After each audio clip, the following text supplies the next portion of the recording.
There are many accounts of Jesus' life, but few know that Pontius Pilate, the man who condemned him to crucifixion, wrote a letter to the Roman Emperor Tiberius about the extraordinary events he witnessed. In this letter, Pilate describes Jesus' appearance, his miracles, and surprisingly, even mentions his resurrection. But what exactly did Pilate have to say? Pilate, the Roman governor of Judea, was in a unique position. He ruled over a land filled with religious and political conflicts. In his letter addressed to Emperor Tiberius, he begins by describing the tense atmosphere in Jerusalem and the events that forced him to make a decision that would forever be marked in history. Greetings, Your Majesty.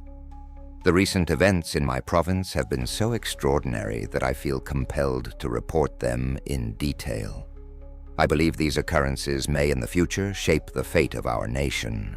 It seems that all the gods have turned their backs on us, and I can say that it was a cursed day when I took Valerius's place as governor of Judea. Pilate describes how his arrival in Judea was marked by disrespect and conspiracies. He mentions the difficulty of controlling Jerusalem and the constant threat of uprisings. But among all his problems, one man in particular caught his attention: Jesus of Nazareth. When Jesus was brought to his palace, Pilate saw something different. He describes in detail Jesus' appearance, contrasting him with the religious leaders of the time. Jesus was a man of average height, with an upright and serene posture. His brown hair, almost golden, fell over his shoulders, and his eyes, Your Majesty, were deep, as if they could see beyond the physical, looking directly into the soul of those who gazed upon him.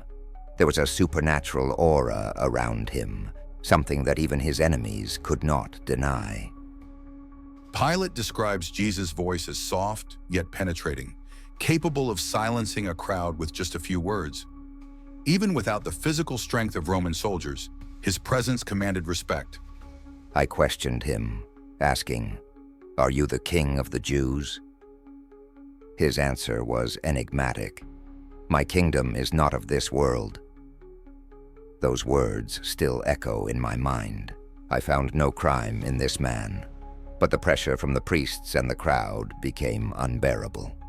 Pilate recounts that although he found no guilt in Jesus, the pressure from religious leaders and the people led him to succumb to the condemnation.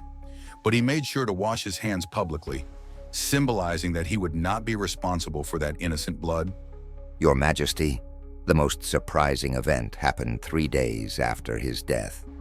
Roman guards reported that Jesus' body had vanished from the tomb. His followers began proclaiming that he had risen from the dead. Even among my soldiers, this event caused unease. How can one explain something like this? To this day, many claim to have seen him alive. Pilate's letter to the emperor concludes with a confession of uncertainty. He, the man who condemned Jesus to the cross, admits to being shaken by the reports of the resurrection. The story of Jesus was far from over. Your Majesty, these are the events I have witnessed. I, Pontius Pilate, recount with a heavy heart, for I know that this story may not have an end. Did this letter really exist? To this day, many wonder. But what matters is that the events described by Pilate continue to resonate throughout history. If you want to learn more about these ancient mysteries, subscribe to the channel, activate notifications, and leave your opinion about this extraordinary account in the comments.